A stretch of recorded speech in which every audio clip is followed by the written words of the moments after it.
नमस्कार, मी तन्मय लक्ष्मण गावडे. मी शिवडा माध्यमिक विद्यालय शिवडाव या प्रशालेत शिकत आहे. आम्ही विकसित भारत बिल्डथॉन 2025 या उपक्रमात सहभाग करत आहोत. माझ्या टीमचे नाव आहे स्टँडर्ड 9 शिवडाव. माझ्या टीममध्ये धनश्री, शमिका, अनिरुद्ध, आदित्य आणि मी स्वतः आहे. आमचा विषय आहे नारळाच्या टाकाऊ पदार्थांपासून शोभिवंत वस्तू बनवणे. आमची आयडिया आहे की नारळाच्या टाकाऊ पदार्थांपासून विविध हस्तकलेच्या वस्तू बनवणे. आमचे ध्येय आहे की विविध वस्तू बनवून गृहउद्योग निर्माण करणे. त्यासाठी लागणारे साहित्य आहे नारळाची करवंटी, नारळाची पिशी व पाने इत्यादी. करवंटीपासून आपण शोभेच्या वस्तू बनवू शकतो, जसे की लटकणारे दिवे किंवा दरवाजे.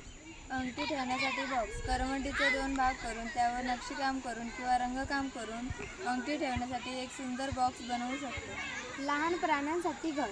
करवंटीला पोकळ करून हॅमस्टर, पक्षी आणि संन्यासी या खेकड्यांसारख्या लहान पाळीव प्राण्यांची नैसर्गिक घर बनवता येते.